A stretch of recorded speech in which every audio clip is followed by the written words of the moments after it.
Sir ಏನಿಲ್ಲ, March 20-21ನೇ ತಾರೀಕಿನಿಂದ ಇಲ್ಲಿನವರೆಗೂ ಊರಿನಲ್ಲಿ ಜಾತ್ರೆ ಮಾಡಲಿಕ್ಕೆ ಅಂತ ಹೇಳಿ ಜಾತ್ರೆ ಊರಿನ ಮಾಯಸಂದ್ರ ಗ್ರಾಮದಲ್ಲಿ ಊರಿನ ಜಾತ್ರೆ ಮಾಡಲಿಕ್ಕೆ ಅನ್ನೋ ಉದ್ದೇಶಕ್ಕೆ ಹೊರಟಿದ್ದಾಗ ನಾವು ಅಸ್ಪೃಶ್ಯತೆಯನ್ನು ಅಳಿಸಿ ಎಲ್ಲರೂ ಸೇರಿ ಜಾತ್ರೆ ಮಾಡೋಣ ಅನ್ನೋ ಉದ್ದೇಶ ಇಟ್ಕೊಂಡು ನಾವೆಲ್ಲರಲ್ಲೂ ಮನವಿ ಮಾಡಿಕೊಂಡಾಗ ಇವರು ಎಲ್ಲರೂ ಸೇರಿ ನಮ್ಮ ಹಿರಿಯ ತಹಸೀಲ್ದಾರ್ ಬಂದಿದ್ದರು, ಮತ್ತು ಇವರು ಸೋಷಿಯಲ್ ವೆಲ್ಫೇರ್ ಆಫೀಸರ್ ಬಂದಿದ್ದರು, ನಮ್ಮ ಸರ್ಕಲ್ ಸಾಹೇಬರು ಬಂದಿದ್ದರು, ಚಂದ್ರಶೇಖರ್ ಸಾಹೇಬರು ಮುಂದೆಗಡೆ ಎಲ್ಲರೂ 15 ದಿನ ಕಾಲಾವಕಾಶ ಗಡುವು ಕೊಡಿ, ನಮಗೆ ಎಲ್ಲರೂ ಒಟ್ಟಾಗಿ ಸೇರಿ ನಾನು ಜಾತ್ರೆ ಮಾಡಿಸ್ತೀನಿ ಅಂತೇಳಿ ಊರಿನ ಜನತೆ ಎಲ್ಲ ಒಪ್ಕೊಂಡಿತ್ತು.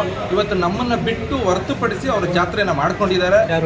ನಮ್ಮ ಎಸ್ ಟಿ ಸಮುದಾಯದವರು ನಮ್ಮನ್ನು ಹೊರತುಪಡಿಸಿ ಜಾತ್ರೆ ಮಾಡ್ಕೊಂಡಿದ್ದಾರೆ. ಅದನ್ನು ವಿರೋಧಿಸಿ ನಾವು ಕೇಳಿದ್ದಕ್ಕೆ ನಮಗೂ ನಿಮ್ಮ ಕಾಲಾವಕಾಶ ಕೊಡಿಸ್ತೀವಿ, ನಮ್ಮ ಮಾತು ಕೇಳಿ ನೀವು ಅಂತ ತಹಸೀಲ್ದಾರ್ ಅವರು ನಮಗೆ ಮನವಿ ಮಾಡ್ಕೊಂಡಿದ್ದಕ್ಕೆ ಹೇಳಿದರು. ನಾವು ಮನವಿ ಮಾಡ್ಕೊಂಡು ಹೇಳಿದ ಮೇಲೆ ನಾವೇನು ಮಾಡೋದು, ಆಯಿತು ಕಾಲಾವಕಾಶ ಕೊಡ್ತಾರೆ ಅಂತ ಇಲ್ಲಿವರೆಗೂ ನಾವು ಕಾಯ್ದ್ವಿ, ಯಾವುದೇ ನಮಗೆ ನ್ಯಾಯ ಸಿಗಲಿಲ್ಲ. ಆಮೇಲೆ ತದನಂತರ ನಾವು ಏನು ಜಿಲ್ಲಾಡಳಿತಕ್ಕೂ ಕೂಡ ಧಾರ್ಮಿಕ ದತ್ತಿ ಇಲಾಖೆಗೆ ಮತ್ತು DC ಸಾಹೇಬರಿಗೆ ಮತ್ತು AC ಸಾಹೇಬರಿಗೆ ಎಲ್ಲರಿಗೂ ಕೂಡ ನಾವು ಮನವಿಯನ್ನು ತಲುಪಿಸಿದ್ದೀವಿ.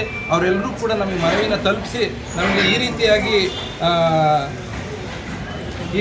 ನಮಗೆ ಧಾರ್ಮಿಕ ದತ್ತಿ ಇಲಾಖೆ ವತಿಯಿಂದನೂ ಕೂಡ ಆದೇಶದ ಲೆಟರನ್ನು ಕೂಡ ನನಗೂ ಒಂದು ಕಳಿಸಿದ್ದಾರೆ. ನರಸಿಂಹಮೂರ್ತಿ ಆದ ನಮ್ಮ DSS ಮುಖಂಡ ನನಗೂ ಕೂಡ ಈ ಥರ ಒಂದು ಮನವಿಯನ್ನು ಕಳಿಸಿದ್ದಾರೆ ಮತ್ತು ತಾಲೂಕು ಆಡಳಿತಕ್ಕೂ ಒಂದು ಮನವಿಯನ್ನು ಕಳಿಸ್ಕೊಟ್ಟು 10ನೇ ತಾರೀಕು ಕಳಿಸ್ಕೊಟ್ಟಿರೋದು ಈ ಲೆಟರ್. ನನಗೆ ಇದುವರೆಗೂ ಯಾವುದೇ ನಮ್ಗೆ ನ್ಯಾಯವನ್ನು ಇದುವರೆಗೂ ಸಿಕ್ಕಿಸಿಲ್ಲ. ಇದಕ್ಕೆಲ್ಲ ನಾವು ಇವತ್ತು 8ನೇ ತಾರೀಕಾಗಿ ನಾವು ಇವತ್ತು ಎಲ್ಲ ಆಯ್ತಪ್ಪ ನಾವು ಮಾಡಿಕೊಡ್ತೀವಿ, ನಿಮಗೆ ಯಾವುದೇ ಸಮಸ್ಯೆಗಳು ಬರದಂತೆ ಊರಲ್ಲಿ ಸೌಹಾರ್ದತೆ ನಾವು ಒಂದುಗೂಡಿಸಿ ನಾವೆಲ್ಲ ಜಾತ್ರೆ ಮಾಡಲಿಕ್ಕೆ ಅವಕಾಶ ಮಾಡಿಕೊಡ್ತೀವಿ ಅಂತೇಳಿ ನಿನ್ನೆ ತಾಲೂಕು ಆಡಳಿತ ಅಧಿಕಾರಿಗಳೇ ನಮಗೆ ಊರಿನಲ್ಲಿ ಪ್ರತಿಯೊಂದು ಮನೆಗೂ ಈ ರೀತಿಯಾಗಿರ್ತಕ್ಕಂಥ ಒಂದು ಪಾಂಪ್ಲೆಟನ್ನು ಹಂಚಿದ್ದಾರೆ.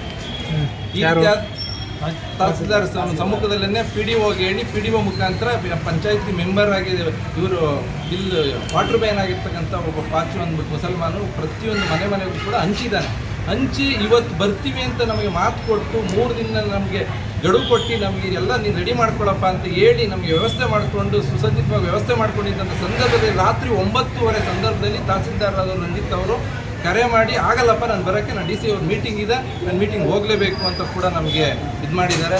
ಹಾಗಾಗಿ ನಮಗೆ ನಾವು ಅರೆಯವ್ರಿಗೆ ವಾದ್ಯಗೋಷ್ಠಿಯವ್ರಿಗೆ ಮತ್ತು ಈ ಆರತಿಗಳು ಮಾಡಿಕೊಂಡು ಹೂಗಳೆಲ್ಲ ತೊಗೊಂಬಂದು ದೇವರಿಗೆ ಅಲಂಕಾರ ಮಾಡಲಿಕ್ಕೋಸ್ಕರ ಇಷ್ಟೆಲ್ಲ ಸಿದ್ಧತೆಯನ್ನು ಮಾಡ್ಕೊಂಡಿದ್ರು ಕೂಡ ಇವತ್ತು ತಹಸೀಲ್ದಾರ್ ವಿಫಲಗೊಂಡು ನಮ್ಮನ್ನು ಇಲ್ಲಿವರೆಗೂ ಯಾವುದೇ ನ್ಯಾಯ ಸಿಗದಂತೆ ನಮಗೆ ಸುಳ್ಳೇಳಿ ಹೋಗಿದ್ದಾರೆ ನಮ್ಮ ತಹಸೀಲ್ದಾರ್ ರಂಜಿತ್ ಅವರು.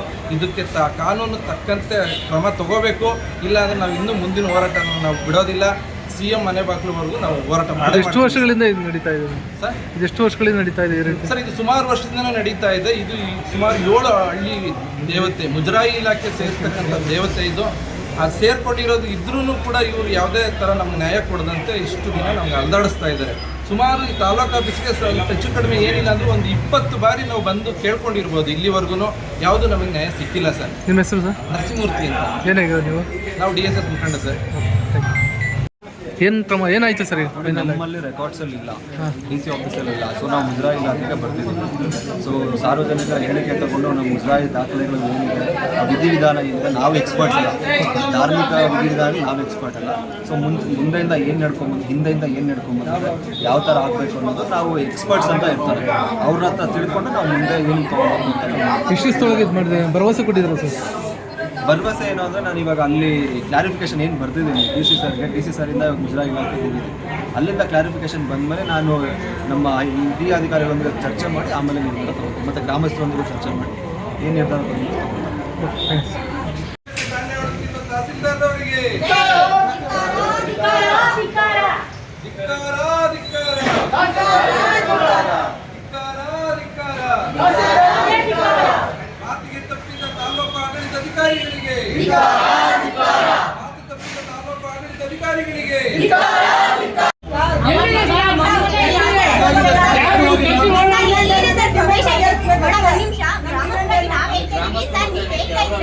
ಮುಕ್ತವಾಗಿ ಪ್ರವೇಶ ಇದೆ.